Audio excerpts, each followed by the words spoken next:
was key to me that I was able to take stock of myself and my life and the way things are going, and see that I'd made,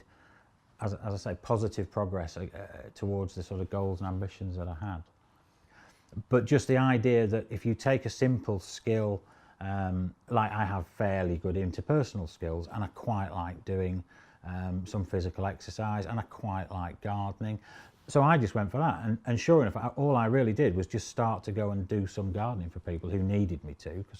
because of their own situations. And there was a real boost from that, because I suddenly thought I've actually got something positive from all the skills and the experiences I've got, which up till then were just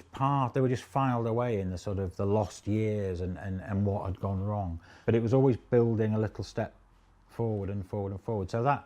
So a bit of patience helped, and a bit of realisation that, a lot of realisation that ultimately, if I am going to get away from the situation I was in, it's got to really be me that drives it. And I used to think to myself, I am here, and this is where I'm going to be for the rest of my life. You know, not achieving anything, not really having any friends, not doing anything. I'd sort of got used to it. I really had sort of got used to it. And in the end, though, I thought to myself, there's got to be something better than this, if I can only just summon up the motivation to try something. And sure enough, once I began to do that with some sort of commitment to it, I recovered to the extent that I'm now in work, and I'm married, and I've got I've got a therapy that I can deliver, and that's all happened fairly quickly in comparison to the length of time I was out. But you'll find some people, I found people were willing to try and help out if they could, and people would accept the fact also, and I think this was key, that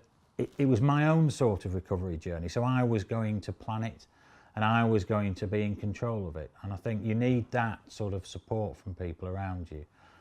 which I got, I think. I then just sort of got on and did it, and was left alone to do it. And then what I found is that as you achieve each little bit, some people didn't know I was setting out to achieve a particular thing, but once I'd achieved it, I'd say so. And then people would start to open up with more generosity of support, I suppose, a little bit more understanding, even if it's only from the fact that because I'd started to demonstrate I was taking the whole situation more seriously in their eyes, because I was trying to fix it myself,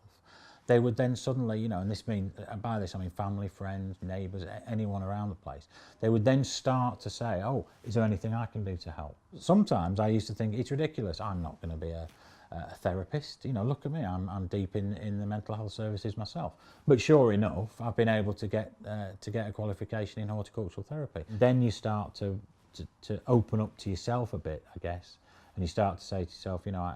that was wasted, all that stuff's wasted, it's such a shame. And even if all I do is go and help one other person, so two of us sort of make a bit of progress, I thought that's got to be worth it. It's got to be better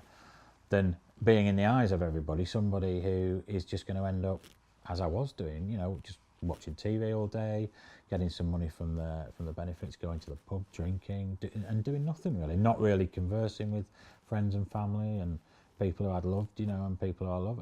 and all of that had just gone. And over a period of months, really, I started to realise that what I'd done is I'd got used to not doing anything